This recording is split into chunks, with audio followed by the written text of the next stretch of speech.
working on a project that should take 8 to 10 months, maybe a year, and we condensed it down into about a 10-week build cycle, so it's been incredibly stressful. I've been working on a design and with a couple of my guys that we do work together, and we just started throwing things around in color combinations, and change this, put this on, modify that hood, these wheels, this color, and actually I'd sent it to one of my product reps, my Sherwin-Williams rep, and he actually worked for Richard for he was the 11th employee ever hired. In a matter of 2 weeks, I had a sit-down meeting with Mr. Childress. Typically what happens when they build these custom rides, they come in with a chassis like this, it's all stripped down, it's just a shell, and then they take it and rebuild the whole entire thing. What's amazing about this is part of the Series 3. This is a 69 Camaro right here, and I mean, it's amazing to think that this is going to be a $200,000-$300,000 car, but this is all the way stripped down, brand new, custom made. My whole philosophy in this business is I'd rather do it right and lose money than cut corners, hide stuff that people aren't going to see, do a half-assed job, and make money. So, and I think that stands out in the end product. I literally, I saw my wife 6:30 Friday morning and didn't see her till 9 o'clock Sunday night, and there was 5 guys down here with me all day Saturday, all night Saturday, all day Sunday, and we all went home together. Brook's wife, Don, bless his heart, I haven't seen him for more than 5 minutes a day for the last 30 days. He'll get there. We'll get there together. It's worth it. We had a white light scanner.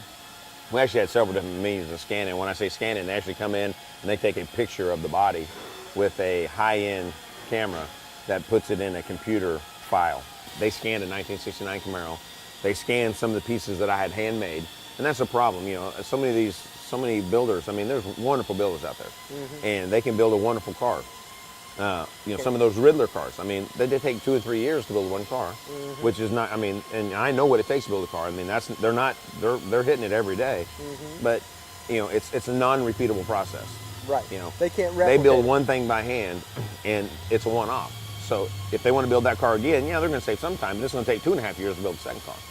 So nobody's, not very many people have actually tried to do what we're doing as far as building 50 cars.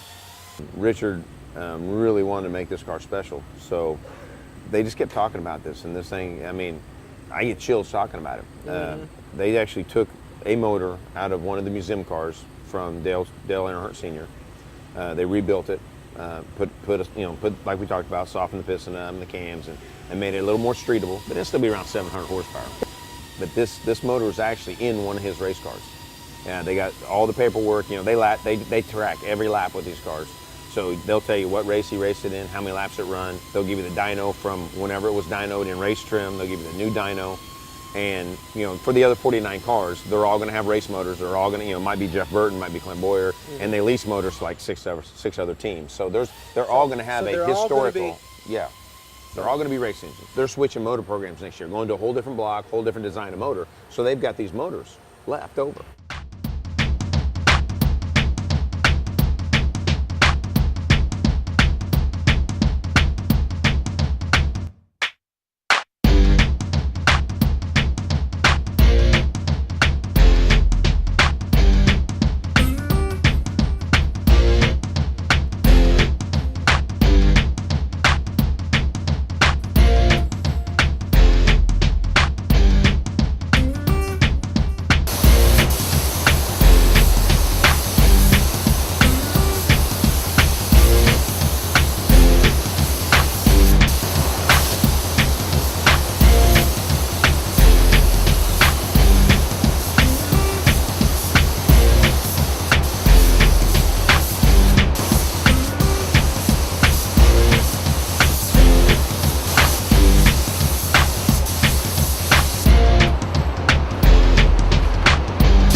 the 6-time championship pit crew.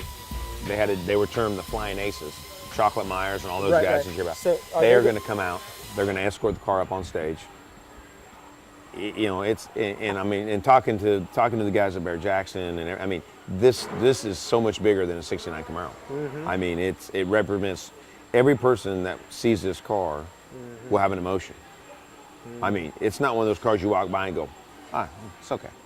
You're going to love it because you loved the 3, you liked the Childress and the Earnhardt and all the championships and the Man in Black and all that, or you're going to hate it because you didn't like them. You know, you like Jeff Gordon or whatever. But it's going to evoke a strong emotion. You'll never have another opportunity to own anything like this from Earnhardt. We're building a car that is 10, 15, 20 years from now, this car is going to outlive me. You know, and that's something you want to leave your mark. And I mean, I think this is the first one. What a mark. Yeah. What a mark, man. Yeah.